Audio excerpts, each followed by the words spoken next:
Allez, on reprend où j'en étais.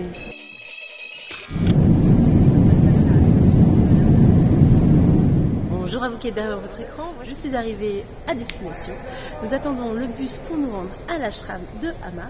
Et sinon, on a géré la récupération des bagages, on a géré le change, une carte finalement Airtel, qui est une carte SIM locale, parce que en fait depuis que j'ai quitté Paris, visiblement dans l'aéroport où on a fait une escale, je n'ai pas internet.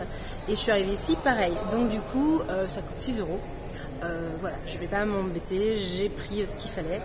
Comme ça, je peux assurer le strict minimum, on va dire. Et sinon, j'ai bien cru quand même que je n'allais pas réussir à rentrer dans le pays. Parce qu'il y avait un souci avec mon visa. A priori, mon visa avait une adresse d'hôtel. Je ne sais pas d'où elle vient. Parce que c'est moi qui me suis plantée sur l'adresse de l'ashram de Hama. En tout cas, voilà, ça a duré des plombes. J'ai commencé à avoir des sueurs froides. Et en même temps, mon corps n'était pas stressé. Donc je savais qu'en gros, on allait trouver une solution. Et c'est en effet ce qui s'est passé. Mais c'est aussi l'avantage de partir en groupe. C'est qu'il m'a quand même dit, ça va, vous arrivez avec un groupe pour le ashram d'Hama. Sinon, pas certain, je vous aurais laissé passer. Voilà, allez, on est parti pour le trajet maintenant, en bus.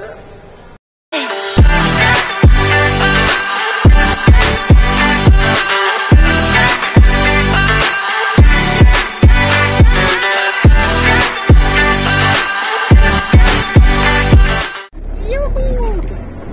Les voyages forment la jeunesse.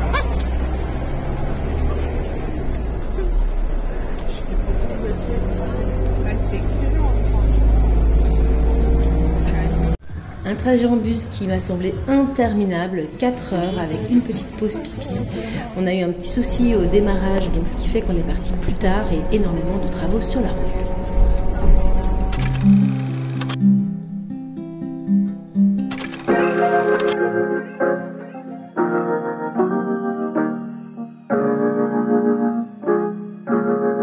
Je vous parle en direct de l'ashram de Hama en Inde. Alors il faut savoir que nous n'avons pas le droit de filmer et pas le droit de prendre de photos. Donc en termes de partage des lieux, ça va être très limité pour moi. Mais voilà, là c'est la chambre qui m'a été attribuée à mon arrivée hier. Donc aujourd'hui c'est mon J1. Je vous ai fait un petit room tour, mais vous allez voir, j'ai été très chanceuse. Ma chambre est très grande. Elle est très agréable, elle a été rénovée il y a peu. J'ai fait une demande de chambre individuelle, j'ai une vue mer et je suis donc à quelques mètres du temple de Kali, qui est l'un des temples principaux de l'ashram de Hama. C'est là où il y a énormément de pratiques le matin et tout le reste de la journée, avec aussi quelques boutiques et quelques espaces pour les participants. Arrivé hier soir en bus, donc nous étions accueillis par des résidents de l'ashram en français qui sont là depuis pour certains des mois, voire même des années. Enfin, ils reviennent en France, mais bon voilà, ils sont résidents limite permanents. Et on a été divisés par groupe et par bâtiment pour que chacun puisse récupérer sa clé et sa chambre. Donc moi j'ai récupéré celle-ci. J'adore recommencer les trucs. On ne devient pas une pro YouTube comme ça, et si vous êtes sur cette chaîne, c'est aussi parce que vous avez peut-être envie de voir grandir cette chaîne ou de me voir grandir avec vous. En tout cas, j'étais en plein montage de ma vidéo, elle était quasiment finie et j'arrêtais pas de me dire mais non, en fait elle est inintéressante parce que forcément comme je suis un peu limitée en termes de lieu pour les tournages, bah du coup c'est assez statique. Et ça n'avait pas l'essence que j'avais envie de vous partager. Moi, j'ai envie de vous partager des trucs un petit peu pratico-pratiques pour vous donner l'envie peut-être un jour de partir en ashram, et aussi envie de vous partager ce par quoi je passe, ce que je traverse, ce que je découvre, et sans filtre. Donc, on va essayer de faire ça dans cette vidéo, qui est la numéro 3. On va pas se mentir, elle sera et en plus j'ai du mal à parler, elle sera probablement un peu décousue, peut-être un peu dans tous les sens. Vous allez me voir avec une robe d'une couleur, puis je vais changer de couleur, parce que voilà, à force de vouloir parler et de vous donner plein de choses, en fait moi je me suis beaucoup répétée, et surtout c'était l'horreur pour vous produire un truc chouette. Mais je m'y mets tout de suite. Donc là, clairement, au niveau énergie, je suis au top niveau. Il faut quand même savoir que j'en suis à ma 3e puja en 2 jours. La puja, c'est une cérémonie que j'aime beaucoup. C'est un rituel de purification et de nettoyage. Certains disent même qu'une puja, on en voit les effets sur pratiquement 6 mois. Surtout quand on pose vraiment l'intention et on va dire on paye un petit quelque chose en plus au moment de la cérémonie. Parce que quand vous faites une puja, il y a 2 catégories. Il y a vous, vous pouvez être là, vous bénéficiez des énergies de la puja. Et puis il y a ceux qui sont passés au bureau des pujas, qui ont payé une puja en particulier. Et en gros, les uns bénéficient de ce qui a été commandé, les autres ont un ressenti de puja sur les mois à venir encore plus exponentiel. Moi, je peux vous dire que pour l'instant, je ne suis que, on va dire, participante sans avoir payé ou choisi avec une intention, une puja en particulier, et les effets, ils sont waouh. Donc là, je viens d'en faire une, a priori, qui était sur les énergies de Vishnu, qui est un dieu du panthéon hindouiste. Je peux vous dire que je crois que j'ai vu une de mes vies antérieures, j'ai vu un de mes animaux totems protecteurs, les mantras qu'ils étaient en train de chanter, enfin c'est pas je crois, c'est moi j'ai vu dans mon esprit la traduction. Donc en tout cas, ce que moi probablement j'avais besoin de comprendre. Et donc j'ai entendu lumière et paix, bref. Un moment très très fort. Et à la fin, on vous offre du prasad, donc que vous allez prendre dans vos mains et que vous allez manger. Et vous pouvez également vous mettre un point rouge ou d'une autre couleur, parce que selon la matière qui est proposée, voilà, on n'est pas forcément sur des points rouges. C'est pour ça que, au moment de cette vidéo, j'ai un point. J'ai les cheveux attachés juste parce qu'il fait trop chaud et que l'après-midi, moi, je suis dans mon jus, je supporte plus. Sinon, généralement, j'ai quand même les cheveux détachés. Voilà, j'ai les boucles rousses sur le dos. Mais revenons quelques jours en arrière si vous le voulez bien. Donc moi, ce matin, clairement, j'ai pris mon temps pour me réveiller. J'avais quand même mis le réveil à 8 h. On n'avait pas d'obligation de toute façon et on nous a vraiment invités à nous reposer parce que ce soir, on a déjà prévu pour nous le ticket pour recevoir le fameux Darshan Dhamma, le fameux câlin de cette gourou indienne. Donc l'idée, voilà, c'était pas d'être déjà fatigué dès le premier jour. Donc ce matin, c'était vraiment chacun son rythme. Moi, j'ai mis un réveil à 8 h et c'est clairement le réveil qui m'a réveillée. Alors que d'habitude, je me réveille toute seule autour de 6-7 h. Bon là, avec le trajet d'hier... On y va tranquille ce matin. Et donc, j'ai commencé à acheter 2-3 petites choses dont j'avais besoin ici. Ici, mes premiers petits achats à l'ashram. Bon, j'ai racheté un rouleau de papier toilette, mais j'en avais amené dans ma valise. J'ai acheté des petites boules cacahuètes, une cuillère, parce qu'en fait, il faut acheter son propre matériel pour manger, en fait. J'ai acheté ceci au cas où je voudrais prendre de l'eau chaude pour le thé matcha ou pas. Il faut encore que j'achète l'assiette. Pardon, en laiton du coup, enfin, je crois que c'est du laiton et peut-être une tasse. En tout cas moi pour l'instant voilà, j'ai choisi de prendre celle avec le couvercle. J'ai acheté un petit chocolat pour me faire plaisir à Ganesh parce qu'en ce moment on est arrivé à l'ashram en pleine célébration de Ganesh, donc c'était l'occasion. Et j'ai acheté des pinces à linge. Vous voyez que le paquet n'est pas complet tout simplement parce que quelqu'un m'a demandé de partager en fait le lot, comme ça en effet moi je n'en avais pas besoin d'une dizaine, ça me suffit largement et puis ça limite les frais. Après tout ça on est d'accord qu'on est sur des tarifs vraiment pas chers. Et derrière pour finir une petite boîte d'allumettes, hop j'accroche, dites donc les mots parce que voilà, je m'étais quand même ramené quelques bougies mais j'avais pas ramené les allumettes. Sachant que grâce à l'appartement qui m'a été confié, pour le coup, il y a plein de choses que j'ai pas eu besoin d'acheter, genre les produits d'entretien. J'étais venue avec un tapis de bain, donc j'étais bien, j'ai ma serviette. Voilà, ici il y a des éponges, il y a du Dettol, il y avait même des lingettes pour les toilettes. Mais encore une fois, moi j'ai vraiment eu de la chance, l'appartement il est clean, ce qui n'est pas forcément le cas de toutes les chambres. Alors quand je dis clean, c'est pas forcément que les appartements sont sales, il y a juste des appartements qui sont dans leur jus, et il y a des appartements qui ont été rénovés. Et bon, moi et ma chance, j'ai un appartement rénové. Bon, voilà où moi je m'apprête à dormir pendant un mois, donc on va dire que l'énergie d'Ama m'a déjà gâtée. Voilà, je suis sur une chambre avec un étage qui a été refaite en fait récemment, rénovée. On a carrément une cuisine en L. Voilà, un petit message d'Ama. Hop. Et puis par ici, la salle de bain. Donc en fait, on a un évier, les toilettes et la douche juste à côté. Suite à quelques conseils, on désinfecte les matelas avant de s'installer. Ce matin, l'une des accompagnantes nous a montré, on n'était que deux, mais elle nous a montré donc le temple de Kali. On a été derrière le temple pour ceux qui connaissent l'ashram, donc c'est une grande salle, il y a un étage, et en fait au fond de la salle, il y a une autre petite salle où là, il y a une statue qui a été commandée par Ama et qui représente la déesse Kali. Et c'est une statue à l'identique de celle qui existe à Calcutta. Elle est juste magnifique et en termes d'énergie, on le ressent plutôt bien. Par contre, moi, je dois vous avouer, depuis en effet que je me suis assise devant la statue de Kali, j'ai la barre ici. Je sens que le troisième œil, ça travaille, c'est puissant. Du coup, elle nous a clairement donné le conseil en fait de y aller mollo quand même les premiers jours. Parce qu'elle nous expliquait que elle, la première fois qu'elle était venue en ashram, elle avait tellement fait énormément de choses, de rituels, etc., qu'au bout d'une semaine, elle a atterri à l'hôpital parce que ça a été trop fort en fait. Donc là, je suis rentrée déposer mes affaires. J'ai allumé la caméra pour vous faire un petit retour pour ce vlog parce que clairement, comme je ne vais pas pouvoir faire comme je ferais dans un autre lieu de vacances ou dans un autre lieu de villégiature, on va dire, ou une autre expérience, je ne peux pas filmer, prendre de photos.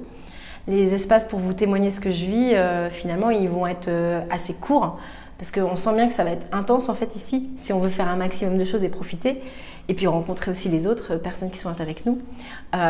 Du coup, voilà. Donc là, en gros, j'avais une fenêtre de tir de 10 minutes pour vous faire cette petite vidéo avant de rejoindre les autres pour manger parce qu'à 14 h, on a une réunion d'information pour tout ce qui est inscription de SEVA et tous les autres détails que pour l'instant, je ne connais pas.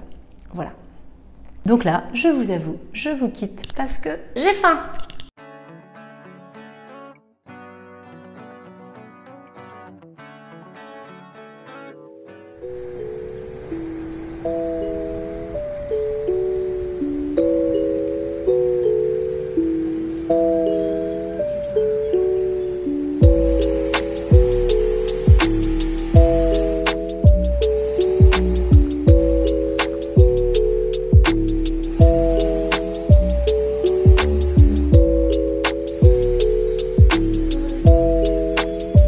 On va pas se mentir, on ne devient pas youtubeur professionnel comme ça. Une fois sur deux, j'oublie de mettre le micro déjà.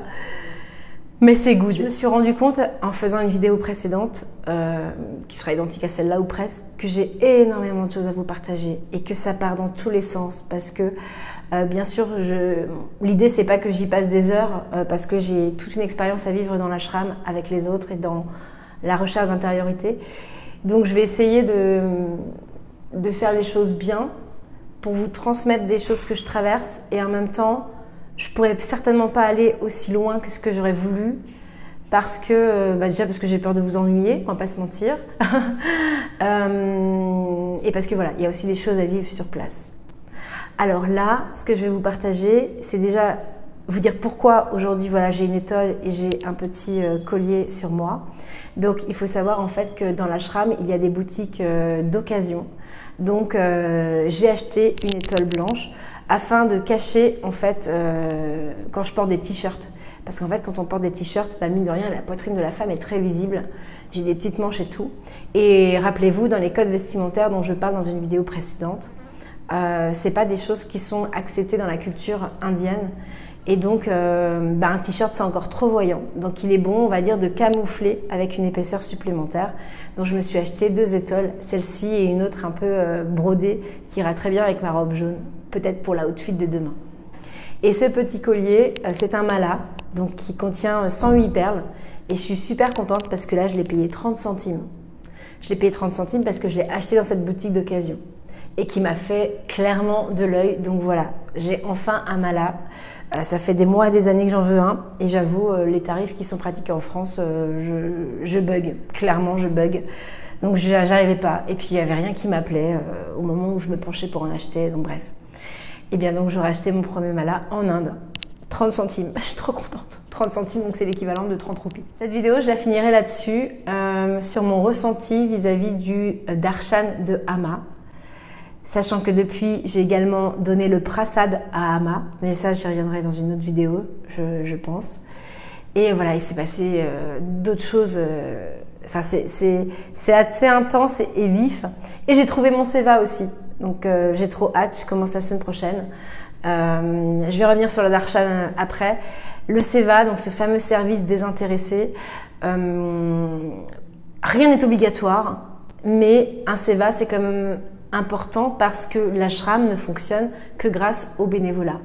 De la personne qui coupe les légumes à la personne qui entretient les espaces publics, on va dire, en passant par les cérémonies, les personnes qui vous placent devant un mât, etc.